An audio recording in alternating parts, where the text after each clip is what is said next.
Hello, good afternoon. I'm Kathy Corcoran. I am the former AP Bureau Chief for Mexico and Central America and have worked about 15 years on and off as a correspondent in Mexico. And I'm really excited today to be able to have a conversation with Vicente Calderon, who is currently in Tijuana. He speaks to us from Tijuana. Vicente has more than 37 years of practicing journalism, and he started in radio in Tijuana and has accumulated experience and knowledge in Los Angeles as a TV news anchor, as well as in San Diego, California, and in Tijuana, first as a reporter and today as editor of Tijuana's first online news site, tijuanapress.com. He's developed news in English and Spanish, producing for CBS News and ITN of England, Al Jazeera America, as well as serving as a correspondent for national media such as Millennial TV. And Vicente in 2022 was the San Diego Society of Professional Journalists Journalist of the Year.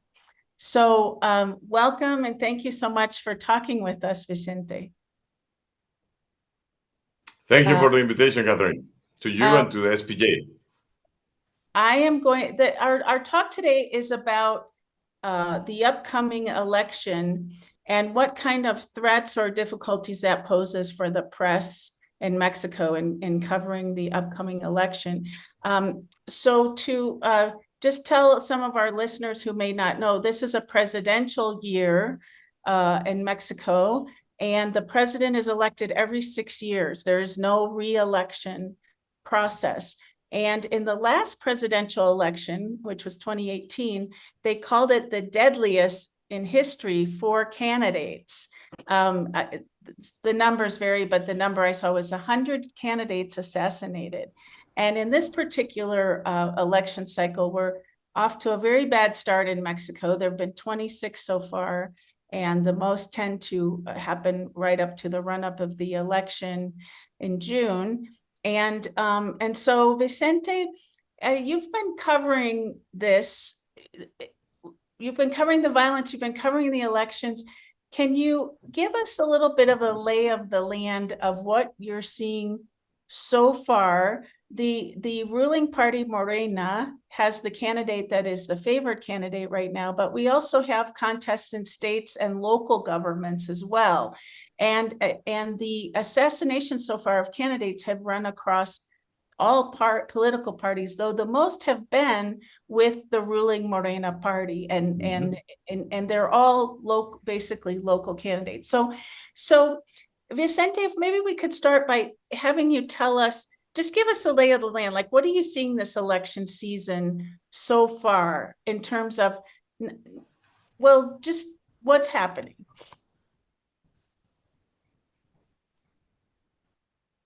Well, Catherine, in terms of the election process, this is probably one of this will be the largest electoral process in the history of Mexico. More than 100 million persons will go to the votes, to the polling booths, most of them in Mexico, but also all those abroad, mainly from the United States. More than 20,000 posts will be at stakes from, as you mentioned, from the Mexico presidency to the local level. So the number is also unprecedented. And at the same time, because we have seen changes on trying to matching the local elections with the federal elections. So it's 9 gubernatorial seats that are going to be disputed or contested or will be decided by the voters. So, and that makes the largest electoral process in the Mexico's history, but also so far one that looks like the most dangerous and violent in the local history, from the ones, as you mentioned, in 2018, the presidential, but also the 2021, the midterms elections in Mexico were also very violent.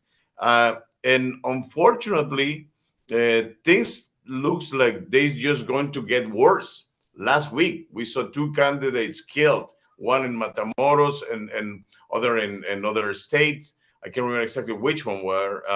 There's another candidate that announced that somebody approached him during an electoral event, hold him very closely, pretending to just take a picture with him, and told him, "Your head has a price, about $1,000, 15,000 pesos, which is the current peso dollar exchange is around less than $1,000 to kill this candidate." So this is the environment that we are getting into the last month, or the month and a half to the election, who will be held on the second date of June. So it's not looking very good so far. So can you explain to us a little bit where this violence is coming from? Is there any sense of if it's is it rival candidates? Is it organized crime? Is it rival? Like, can you explain it in any way what's going on with these killings or who's behind them? It's very difficult to say, but based on, you have to keep in mind that we are living in a very violent society and period of Mexico in general. Way before the election began, we were seeing an increased number of homicides and also a lot of attacks, and the level of violence has been increasing way before the election. But looks like this is just gonna make it worse. According to some of the NGOs that are following press freedom process in Mexico, they believe that a little bit more than half of the attacks on journalists regularly comes from elements of the state, different politicians and government authorities that are trying to control the narrative, so to speak. But also, we know that as the electoral season began, some organizations like Article 19 were saying that about 20% of the attacks on journalists are linked to electoral coverage, so some type of electoral coverage. Who's doing it is very difficult to say, because the level of impunity and the lack of complete investigation or thorough investigations in Mexico is very limited. Impunity is high, is about over 95%, for example, in general, and we are not getting any new data in that sense. We are not seeing any improvement, but we know that with the control of some regions or even territories in different states, is organized crime linked with candidates or political groups that are behind many of these killings. And it has been every day more clear that there's some interest of different criminal groups to participate directly on the election or in the selection of candidates. 80% of the killings are in local level, people looking for local level positions. So that's why we believe that the organized crime groups are trying to choose a candidate or a new governor or municipal president that will be in favor of them. And also it has to do with the fact that we have a huge dispute between different powerful groups, because there's no total control for one cartel in many of these regions that are being contested. Are there cases where maybe these are political rivalries as well, like one candidate trying to get another one out of the way, or maybe they weren't chosen as the candidate by the party, but they want to be, so they take out the candidate who was chosen? Do you see any cases of sort of interpolitical violence as well as the organized crime? Doesn't look, again, it's difficult to say because of the very so many deficiencies on the investigation of the authorities responsible to do the investigations. But looks like more is this involvement, this relationship between criminal actors and politicians. I'm sure there's some feuds between local politicians, especially, and even members who were not able to get the nomination, or I mean, there's a lot of complaints from different followers of different groups because the process hasn't been very transparent or hasn't been very subtle, so to speak. So many of the members of one political party are not happy. This is one of the main cases for Morena, which is the dominant political group in the whole country in general. But doesn't looks like these feuds are getting to that level of violence. Mhm. The problem is it's difficult to say because we have so many actors in cases that has been previously linked to criminal groups, not necessarily cartels, but in some cases they are, but other minor or local cells that are still able to go and present themselves and being approved from for several of the political parties. So I want to ask you a few more questions about the political process, and then we'll go into how that relates to journalists and how difficult it is for you to do your jobs. Of the killings so far, the largest number were in the Morena party, which, as you mentioned, is the dominant party in the country. So of these 26 killings so far, 9 of them were Morena candidates, and then the 4 were Panista, which was probably the second largest party right now, and the rest are dispersed through various parties. Do you have any sense of why the attacks are on the dominant party? You would kind of think it might be the opposite. I think this has to do with the current situation. You have to keep in mind that President López Obrador's policy of abrazos no balazos, or hugs not bullets, has been producing a new level of violence or interference or control in different regions. So I mean, it's difficult to say because it varies very much from one state to other in the north and the south and the central Mexico. But it's the common complaint is that this government, the Morena run by Morena, has been more permissive and less effective against criminal organization or transnational crime groups than in previous occasions. That's why we have an unprecedented number of homicides and also disappearances. Because even when the Mexican federal government claims to have a reduction on the level of homicides, the disappearances, people who has been not accounted even as dead, even when their relatives and family and the people called as buscadoras, searchers, people who relatives or mothers or brothers who go out and dig on different areas and found the remains or this fosas, clandestine fosas. I can't remember the word now, but tombs, so to speak. So many people is not being killed and left there to the authorities to count. There's a big number of people who has been detained or kidnapped, killed, and buried in different isolated areas that are not being officially counted.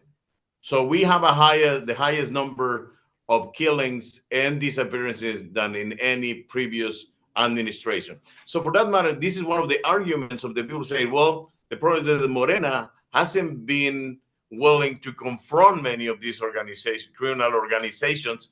This has been empowering these groups, and they have more control and influence for whoever is in charge of the local governments. And that's why it looks like in many cases, in more than half of the killings or attacks are on Morena candidates or political authorities.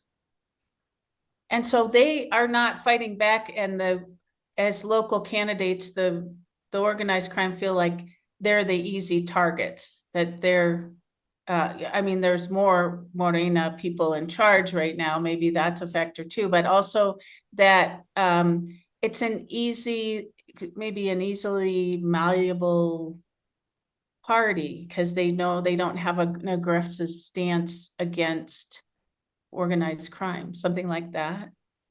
Yeah, because you just have to keep in mind, in Mexico, drug trafficking is a federal crime, and has been a long history in Mexico that even if you prosecute the homicide, it has to be investigated as an organized crime, but that's a federal matter. So if there's no political will in the federal government, the effort to go against drug trafficking and organized crime is not enough for the limited capabilities of the local administration or local governments have. And that's something that it looks like is playing a role on who are they choosing and who are they influencing.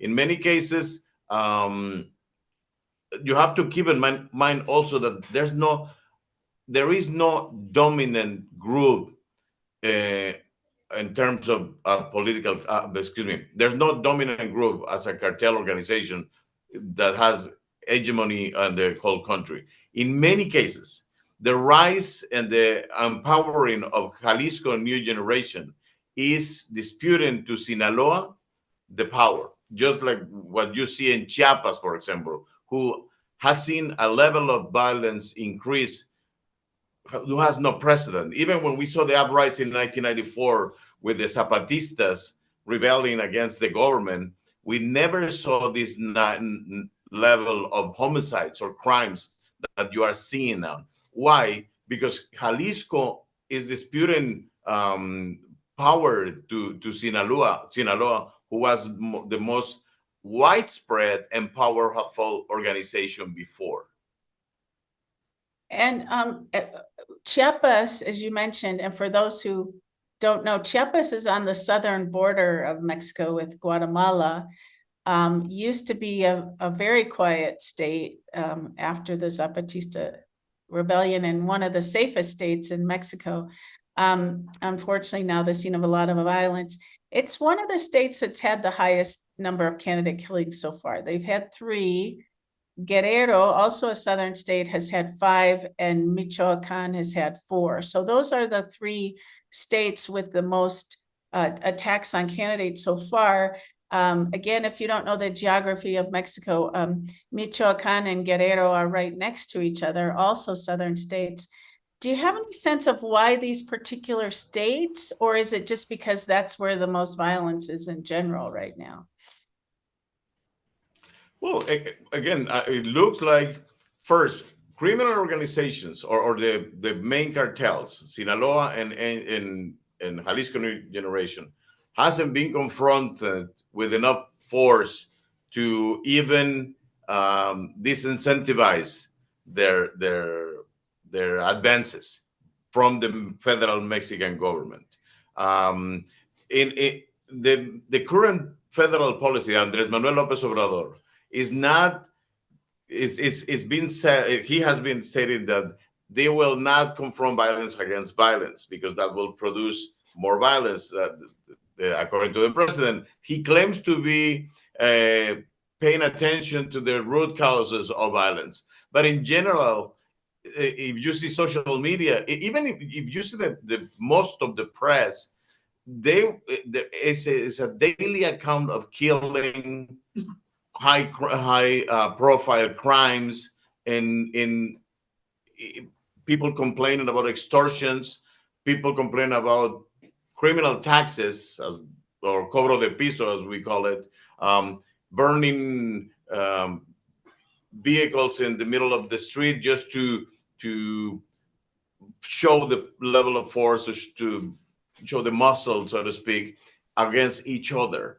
And Mexico's federal government looks like, even when you have the most militarized administration and a widespread the deployment of Guardia Nacional, which is basically now a military force, even though it claims it should be a civilian force, is not really confronting a deterrent for many of these activities. And also, the drug cartels are moving to many other activities or ways to make a profit. It's not just that they are moving big lots of drugs, because you see states like Zacatecas or Guanajuato, or as you mentioned, Chiapas, that are not the traditional either routes or production areas for drugs. So the criminal organizations being empowered by the lack of confrontation from the federal government or the resistance from the federal government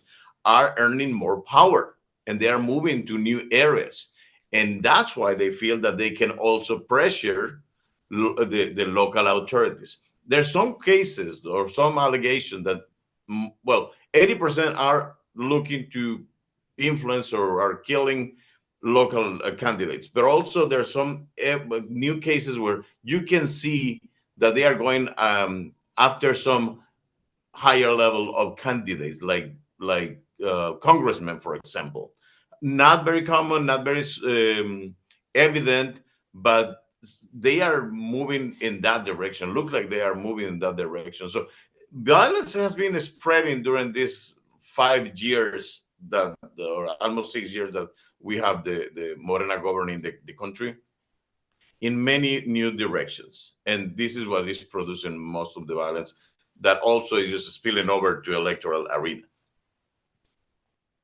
And so how does this, can you talk to us a little bit about how does this affect your job and the job of journalists as you go out now and cover the campaigns? It's a big story. What is it like for you? And do you have to change tactics? And do you have to have different measures in this environment? Or what is it like for you right now doing your job? Well, we need to be more careful in general. We need to improve or intensify the measures that we have even before the electoral period began. Uh, there's I cannot disassociate or talk about violence against journalists in these electoral seasons without the context that brought us here. Again, this is a reflection of the general violence that we are living, the empowering of the criminal organizations, and in the lack of real success from the strategies from the Mexican federal government, and also the lack of investment in local and municipal um, police or corporations that are in charge of public safety.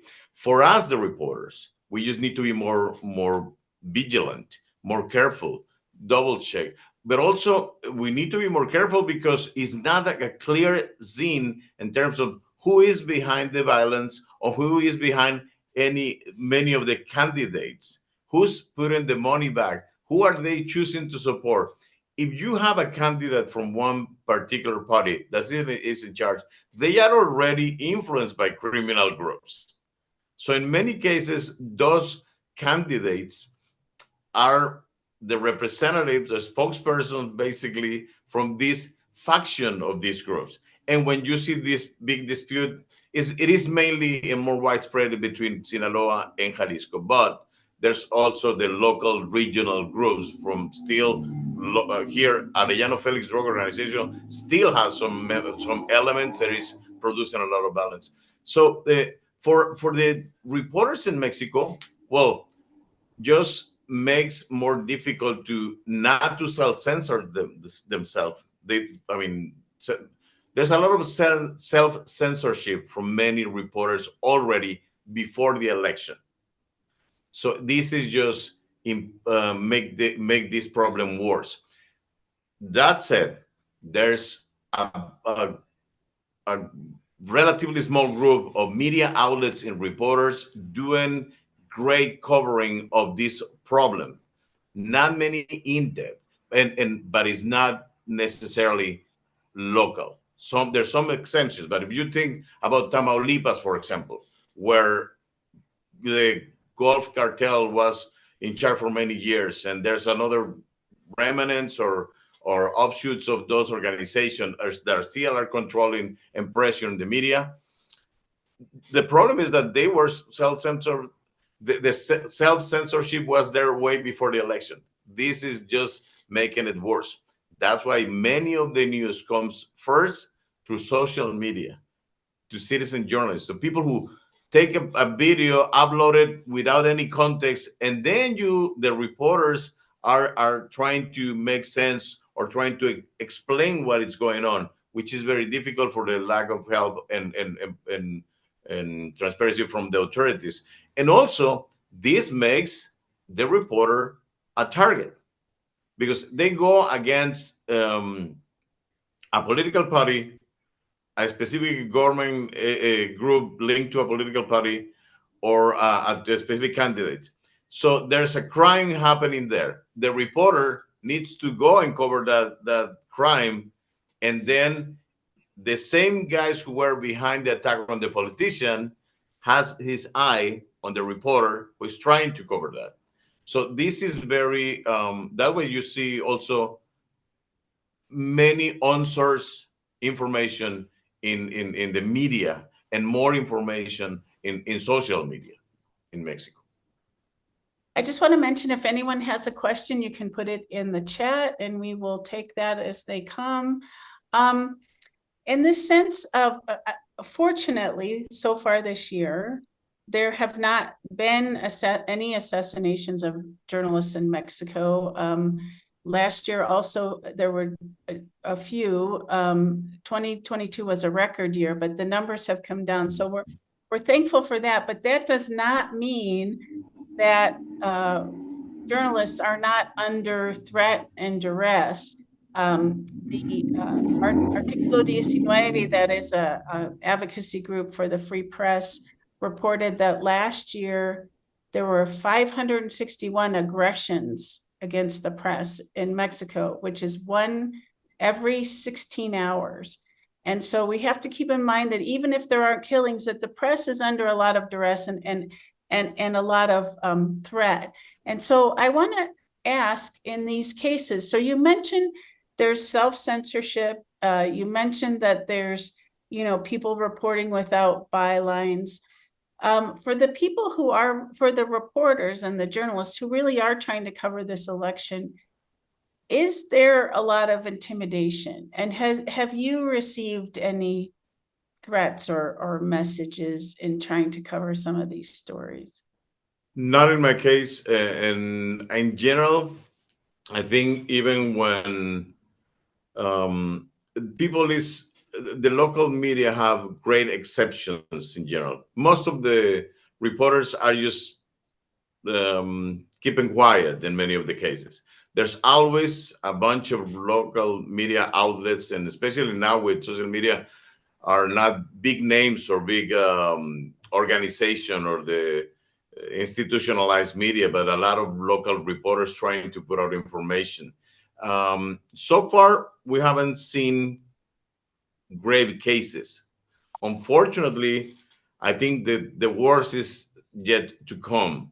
As we were talking before, even the NGOs that are following the political electoral violence are sure or have documented, I should say, that things gonna get worse during the last month previous to the election day. So far, we have seen cases of some intimidation to reporters, some temporary detentions, some aggression from candidates or their security detail of the candidates, some of the sympathizers of the candidates that are going against the press. And let me make a pause because I have to also mention that they feel also emboldened because the Mexican president is every day attacking the press and the media outlets that criticize him from his daily press conference called La Mañanera, or the early one in the press conference in the morning. So we've seen cases like that, but as you mentioned before, fortunately, we haven't seen cases of that on an increase linked directly to the electoral campaigns that we haven't seen before this moment. So that was going to be my next question. If you're thinking, because of the tone that the president sets against the press every day, if maybe it is giving license to people, and particularly people in the Morena party following their leader, to lash out against the press, but you're saying not so far, correct? We have seen more aggressions and more people showing more lack of trust on the media in general, and this has been incited also or aggravated is worse because there's this constant stigmatization from the Mexican president against media who dares to criticize him. You have to keep in mind that unfortunately we also have a long history of media outlets and reporters that they're too close to the government, that either through political advertising, who even though they have cut significantly the political advertising budget for in general in this during this administration, but still they are having a lot of reporters that go to the press conference in the morning and is throwing softballs, as we say. They are just making questions so the federal government will be answering what is making them look good, the federal government. But in a very small number of reporters and media outlets in Mexico are really willing to criticize the Mexican government. And in that sense, we have to be looking at what's the environment, and this helps to distrust. Also, you have to remember that we are seeing the same, a very similar level of polarization in Mexico that you see in the US, in the United States. Either you love Trump or you hate Trump. Well, here in Mexico, is either you love Andres Manuel López Obrador or you hate Andres Manuel López Obrador. So the intensity of the way they look at the press is depending on where they are in favor. And I will say that most of the criticism comes from the people who are linked, so to speak, aligned with Morena, but also there's some cases. And in the few exceptions that we have like Jalisco or Nuevo León, that there's local governors from the opposition. There's also these disputes. I mean, there's also it's not just what I mean is it's not just the president criticizing or trying to stigmatize the press when they criticize him. Also, other locals from this. I mentioned those cases because they are ruled by Movimiento Ciudadano, a relatively new political party who is becoming a powerful political organizations in the country, and they rule two of the gubernatorial seats in Mexico. So it's just becoming more complicated. So I want to mention one case so far this year where a very high profile TV journalist, TV host, Jaime Barrera, was kidnapped in the state of Jalisco, where Guadalajara is. And he was taken, and as it turned out, he was actually released by his captors the next day. And when people interviewed him about what happened, he said it wasn't a kidnapping, it was a very serious warning. And he said the warning had to do with what he had written or what he had reported so far and what he might report in the future. And he did say he had no idea who was behind this warning or behind his kidnapping. And talking to my colleagues in Guadalajara and Jalisco, this particular incident put a huge chill on the entire press corps because everyone took that as a threat to everyone, not just to Jaime. And I wonder if you can comment on that case, and did that have any kind of impact on you or journalists outside of the state of Jalisco? I'm not an expert in that particular case, but I can tell you that what was more relevant or what's seen as more relevant is that he was a relatively high profile media figure. I mean, he was the correspondent for one of the national networks who was, besides being a local columnist in the state of Jalisco, he was working with a news outlet, very well known, but it looks like most of his publications were not associated with that particular big company, but on its own with what was local collaboration with local media. But the fact that he was a relatively well-known, probably is not at the same level of Ciro Gomez Leiva with the main anchorman from Imagen TV, the third network, but was very well known in general and was not a local reporter, as is unfortunately most of the case of the killings. That's why had a chilling effect. So far, so I think I remember most of the case when he was explaining his case.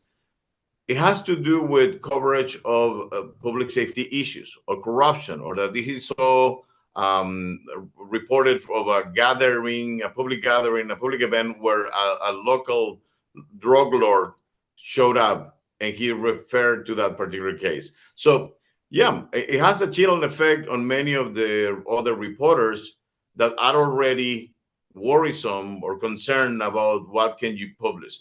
I don't think that case was linked to the electoral process, but that's why I brought always back.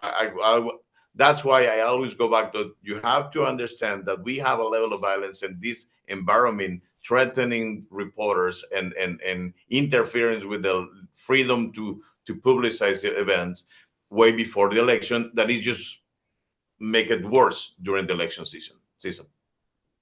And there's another infamous case in Mexico, and tragic case, the assassination of Miroslava Breach in Chihuahua. That was in 2017, now 7 years ago. And she actually was reporting on the connection between political candidates and organized crime. And that's what got her killed. And it's traditionally known as sort of like the third rail for Mexican journalists to talk about the intersection of politics and organized crime. And you say that, there are organized crime groups behind a lot of these candidates. There's also a lot of self-censoring by the media. But you said there are some outlets and some brave outlets who are reporting some of these things. Are there any journalists right now who are looking into these connections between organized crime and the candidates who are running in this election season? Very few. Yeah, there are but there are few, and also it's more difficult to do that reporting because they are more powerful. There's more impunity, and there's no control in any other of the groups. So if you go against one, the other one can take it as an opportunity to kill you because you are mentioning so the other one, the rival, will be the one blamed for the killing. So the environment is just makes these things worse. So far, we have cases. I mean, I have to give credit to Proceso, for example, that is still probably not the same level, but doing investigations on drug trafficking in general and political connections or links between corruption. Also, we cannot forget about CETA, the people of CETA here doing in-depth investigations of the links between corruption of authorities and political candidates. But it's more difficult because, I mean, the government is putting more blockades on freedom of information acts, or the transparency laws, as we call it here. So I talked to some of the reporters who say, well, now there's nobody to trust on the public safety agencies and the police. I mean, we always have corrupted cops, but we always find the one cop who wants to do things right. And we tend to be closer. Those are our sources. Those are the ones who are showing some light on this darkness of corruption that plagues many of the public offices in Mexico, mainly the police uh, agencies. But now it's more difficult, to be clear, and even them, they will tell you this is more difficult to against them because they are more powerful and because there's no backing of the Mexican authorities when they're trying to do their job as police and who can help you to cover yourself as a reporter. And also the same with reporters. The problem is if anything happens, there's no recourse because it's the president who's actually criticizing the press and saying that you're basically paid by his political enemies or trying to bring down his administration. He, as we've mentioned several times, that's a narrative of his almost every day in the media. His handpicked predecessor, Claudia Sheinbaum, is favored to win the presidential election. Do you see that changing at all under Claudia Sheinbaum if she becomes president? These attacks and this sort of very dangerous atmosphere for journalists. Do you see her carrying that on, or she has a different style and a different agenda?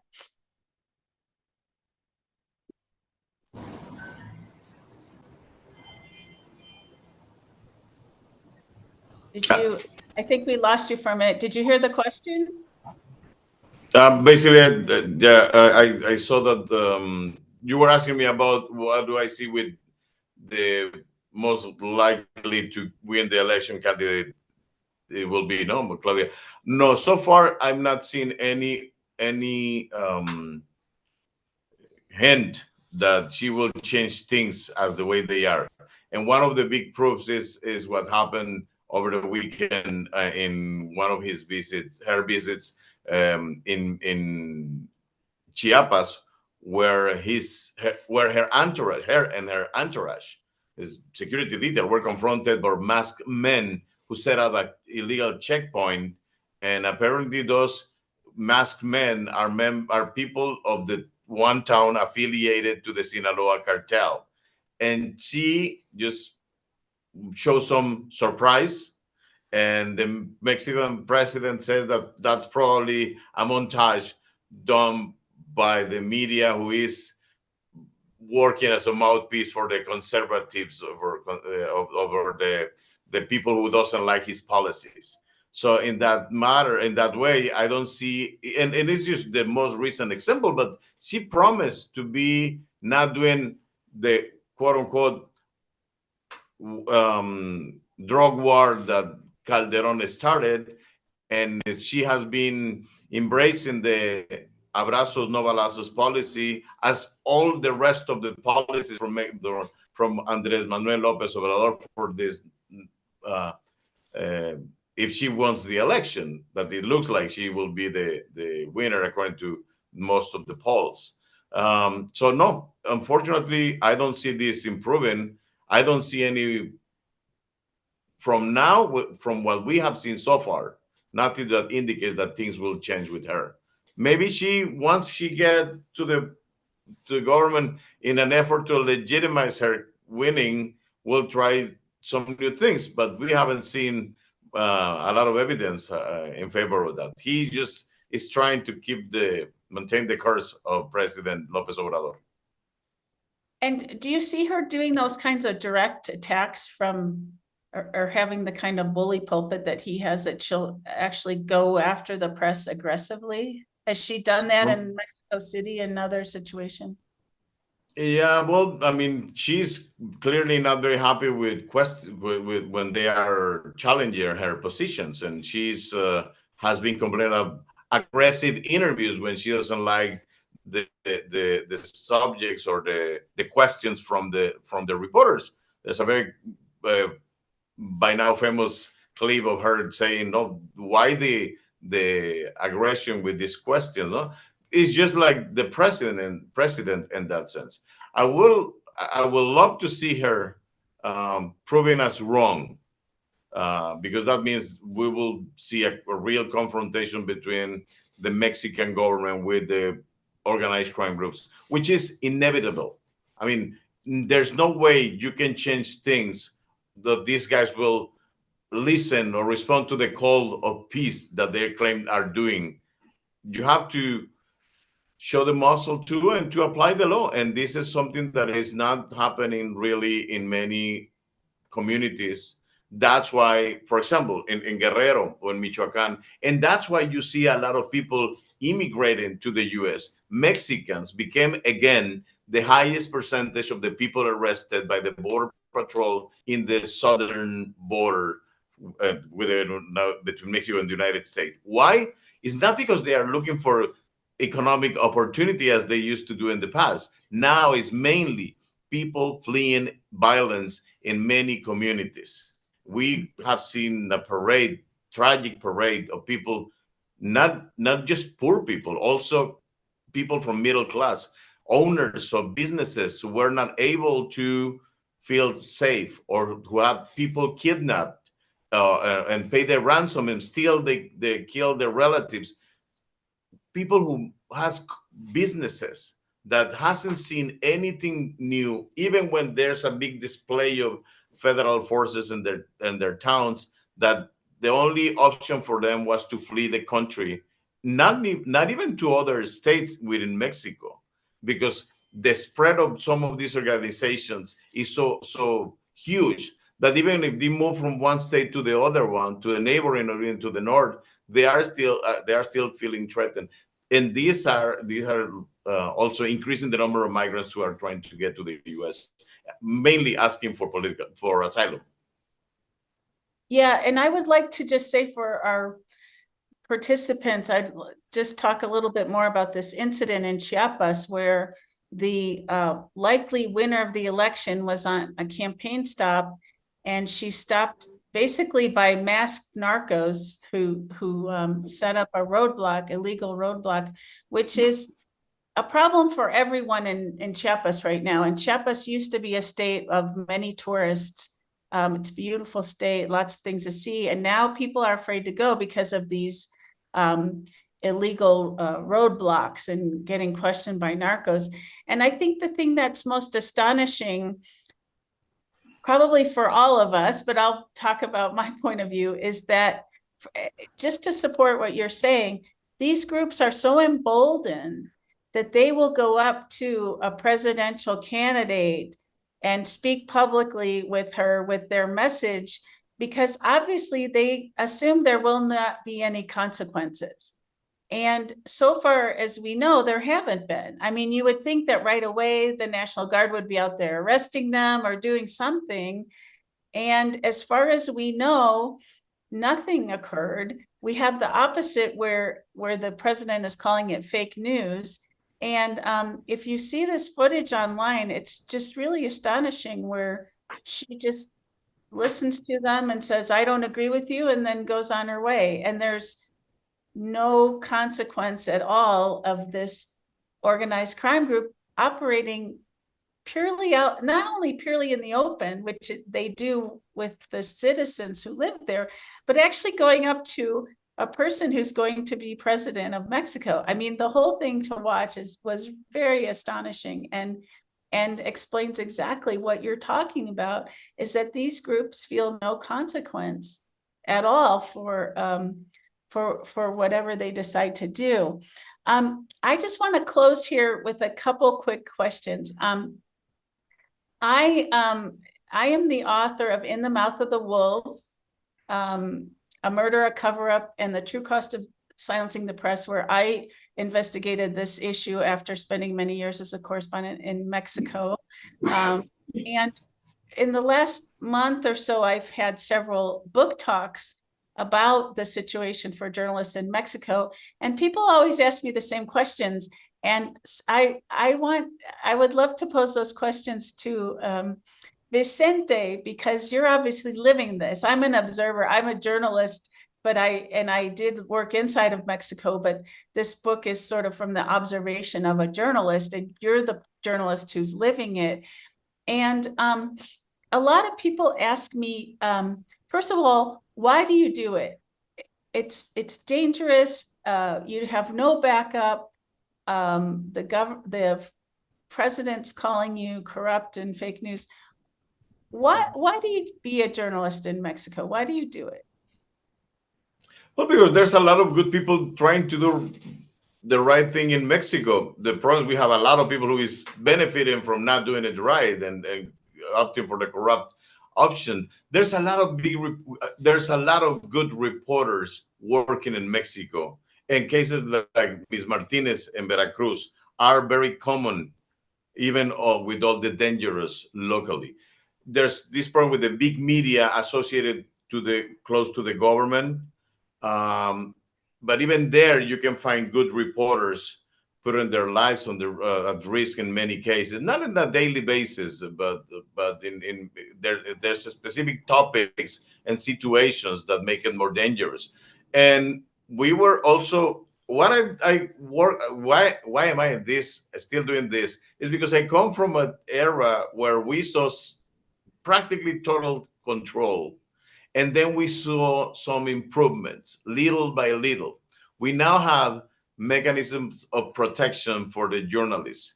We were able to see the changes where freedom of speech was gaining ground, and freedom of the press was gaining ground in Mexico. We looked how grip, the control grip from the government was loosening during the last 20 years, 30 years probably.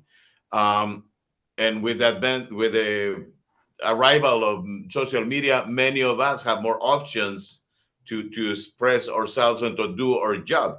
But the problem is that we also see the increase of impunity and the participations, not just of the political control, but the organized crime groups also exercising that power, because the government was not going after them as they used to be, with a lot of human rights abuses, we have to recognize too.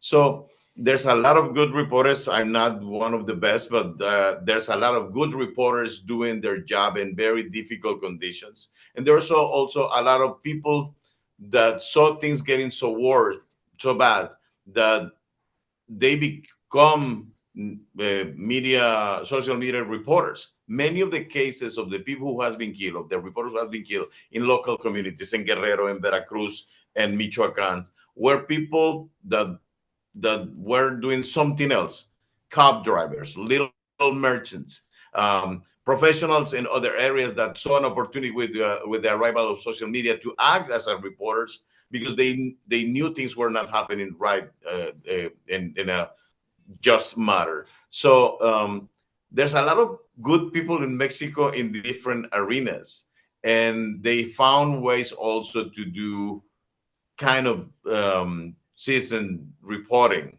And you will see that because every day the big media outlets are using more information who has been uploaded to the different platforms from community groups or from citizens. So we all want to do the same. This is what we want to do. It with this, it's all right as citizens, but also somebody has to do it. We are more careful, and we have to be very conscious about the way we approach things. Sometimes you have to wait.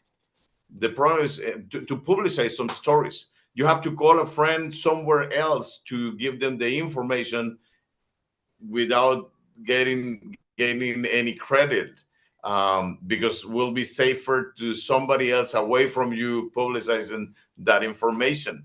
But we are reporters. That's what we do. We try to document and reflect reality. Unfortunately, reality is very difficult and very dangerous right now, as Claudia Sheinbaum find out when she went to Chiapas, even though for them it seems like that's normal. That's right. Unfortunately, she's right. That is normal in Mexico now. So actually, I was going to ask you, I was going to tell you what I tell people in the US and see if you agree with me, but I think you just did. But first of all, I just want to say I can't stress enough the bravery of you and your colleagues in Mexico who are doing your jobs and who are speaking truth to power in a very precarious situation. What I always tell people is that I think journalism in Mexico is better than ever because it was controlled a long time, as you mentioned, by the government under the PRI, and even after the PRI in certain states and even in certain places today because of the powers that be. But that I see more independent, critical reporting. I see investigations that are just excellent, very well documented and carried out. Yet you're doing that in the worst of situations. The environment for doing that has gotten worse because not only of the threat of assassinations or physical threats or intimidation, but also the financial problems that media are suffering all over the world. There's not the support to do that kind of work. And also, as you mentioned, the federal government is rolling back its transparency laws and the things that made information accessible to journalists for many years now. They're trying to roll that back and they're trying to deny public information. So you have it worse than ever, yet you're doing the best work ever. And the other question that everyone asks me, given... Oh, go ahead. Did you want to respond to that? Yeah, unfortunately, we have seen problems from the... No, just to comment that, yeah, and I think I have a privileged situation in the sense that mostly my work goes to foreign outlets, and is the one who doing the local stuff because when you and you know about this because when you work for media, for outside or foreign media outlets, you cannot go so in depth in the local problems. The ones that are completely based here are the ones who have the worst part. And so, but yeah, I mean, and I have to mention also the improvement. You're right. I agree with you in the sense that we have better journalism now than in the past. And we have a lot of good, great female journalists that are also producing the best investigations against corruption and against many of the problems. And I have to recognize also the help from foreign governments, among those the U.S., helping to professionalize and teaching new skills to the reporters in different organizations. I'm the beneficiary of some of those, but still, we need to change the scenario of the environment that we have to exercise journalists because you don't have the same protection that somebody else have in the States, for example. Something happened to you, you go to the authorities and you have some certain level of trust on the authorities. Here is very difficult, even with this improvement that we have, in fact, seen in Mexico. And so just finally and briefly, the question that everyone always asks me is there any hope? Do you see any hope? It's difficult. It's very difficult. I hold to the progress, to the baby steps that we took in favor towards democracy. We will see the situation after the election. The outcome of the election will be very relevant because it's to keep this process that we have seen of worsening and the killing of the little achievements on democracy that we got as Mexican society, or to have a new option that we don't know if it's capable to do it. We need to improve our relationship with the U.S. also because this administration has also make it more difficult to really, in fact, make collaborations. I'm not asking for intervention, as the Morena follower will say, but we need to work because the problems are not just our problems. As long as people is buying drugs, finding that the largest market, we will have also a lot of problems. And we know that we have an increase on the level of addiction in Mexico, but the main problem is the violence associated with organized groups, which main sources of income are selling illegally drugs to the consumers across the border. Well, we're exactly at the top of the hour. And Vicente, thank you so much for your time. I, for one, learned a lot, and I'm sure anyone else seeing this would feel the same. So thank you so much for being with us today. And we will obviously be in touch as the election cycle plays out. Thank you so much for your time. Thank you to you and to SPJ and to everybody who will listen to this.